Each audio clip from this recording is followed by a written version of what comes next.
전북대학교 병원 로비는 평소와 다름없는 평온한 분위기였다. 환자와 보호자들은 삼삼오오 모여 대화를 나누거나 진료를 기다리며 하루를 보내고 있었다. 그러나 2015년 2월 26일 그 평온함은 끔찍한 비극으로 산산조각 났다. 그날의 주인공은 17세 여중생 송무양이었다. 그녀는 부모님의 치료를 위해 병원을 찾은 상태였다. 밝은 미래를 꿈꾸며 친구들과 함께 학업에 매진하고 있던 평범한 학생이었다. 그러나 송양에게는 한동안 큰 두려움이 따라다니고 있었다. 바로 전과 40범 조직폭력배 출신인 박정환이라는 남성 때문이었다. 박정환은 송양에게 집착에 가까운 스토킹을 이어왔다. 그는 이미 여러 차례 송양의 집 근처를 배회하며 불안감을 조성했고 심지어는 집 안으로 무단 침입한 전력까지 있었다. 송양과 그녀의 가족은 이러한 위협에 시달리며 경찰에 여러 차례 신고하고 신변 보호를 요청했다. 그러나 경찰은 박정환에 대한 제대로 된 조치를 취하지 않았다. 단순한 주거 침입 사건으로 간주하고 긴급 체포나 접근 금지 등의 강력한 조치를 하지 않았던 것이다. 사건 발생 며칠 전 송양과 가족은 경찰서를 다시 찾아가 박정환의 지속적인 위협을 호소했다. 송양의 어머니는 담당 경찰관에게 눈물을 흘리며 딸을 지켜달라고 애원했다.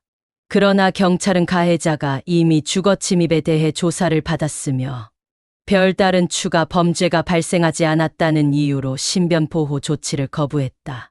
시간은 흘러 사건 당일이 되었다. 박정환은 계획적으로 병원에 나타났다. 그는 미리 송양이 부모님을 따라 병원에 올 것이라는 사실을 파악하고 있었던 것으로 드러났다. 범행 도구였던 둔기는 미리 준비해온 것이었다. 로비 한편에서 가족과 함께 있던 송양을 발견한 그는 주저없이 그녀에게 다가갔다. 주변 사람들은 박정환이 손에 들고 있던 둔기를 보고 놀랐지만 그가 어떤 행동을 취할지까지는 예상하지 못했다. 순식간에 벌어진 일이었다. 박정환은 둔기를 휘둘러 송양을 무차별적으로 공격했다. 송양은 피할 겨를도 없이 공격을 당했다. 병원 로비는 비명과 아수라장으로 변했다.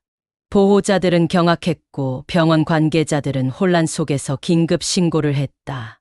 구급 조치가 즉시 이뤄졌지만 송양은 심각한 외상을 입어 결국 병원에서 사망하고 말았다. 그녀의 어린 생명은 그렇게 허무하게 꺾이고 말았다. 주변에 있던 목격자들은 충격에 빠졌고 언론은 이 사건을 대서특필했다. 사건 발생 후 경찰은 뒤늦게 박정환을 체포했다.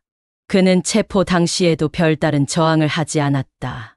오히려 무표정한 얼굴로 자신이 무슨 잘못을 했냐는 듯한 태도를 보였다. 경찰 조사에서 그는 송양에 대한 집착과 분노를 털어놓으며 범행을 인정했다.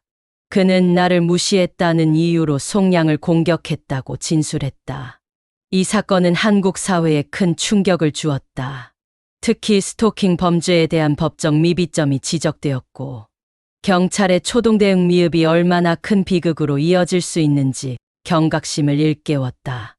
송양의 부모는 딸을 지키지 못한 자책과 함께 경찰과 사회를 향해 분노의 목소리를 냈다. 사건이 사회적으로 알려지면서 많은 시민들이 경찰청 앞에 모여 항의 집회를 열었다.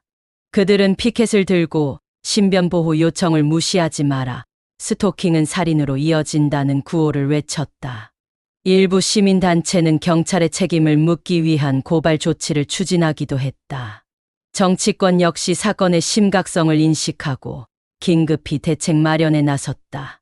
당시 여야를 막론하고 스토킹 범죄에 대한 처벌 강화와 피해자 보호 방안 마련을 촉구하는 목소리가 터져 나왔다. 결국 이 사건을 계기로 스토킹 처벌법이 본격적으로 논의되기 시작했다. 스토킹 처벌법은 가해자가 실제로 신체적 위해를 가하지 않더라도 지속적인 접근과 위협만으로도 강력히 처벌할 수 있도록 하는 법률이다. 또한 피해자가 요청할 경우 즉시 접근 금지 명령을 내릴 수 있도록 하고 이를 위반하면 형사 처벌을 받을 수 있도록 했다. 송양의 부모는 사건 이후에도 언론 인터뷰와 국회 청문회에 출석해 스토킹 범죄의 심각성과 신변보호 제도의 문제점을 호소했다.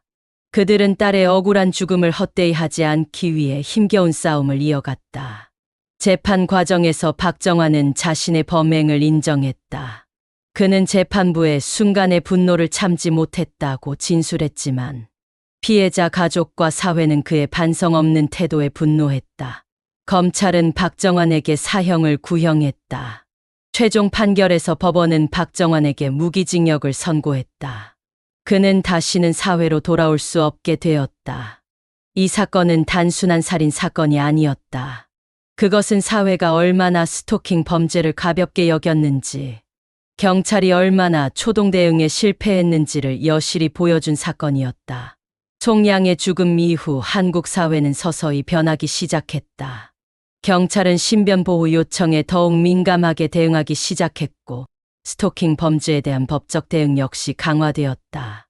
그러나 여전히 완벽하지는 않다. 송양의 부모는 지금도 매년 딸의 기일에 맞춰 기자회견을 열고 스토킹 범죄 근절과 피해자 보호를 위한 목소리를 내고 있다. 그들의 바람은 단 하나다. 또 다른 송양이 나오지 않게 하는 것.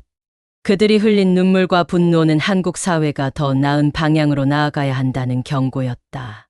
전북대병원 사건은 그렇게 많은 이들에게 경종을 울리며 잊혀서는 안 될 사건으로 기억되고 있다. 내용이 유익하셨다면 구독과 좋아요, 알림 설정 부탁드립니다.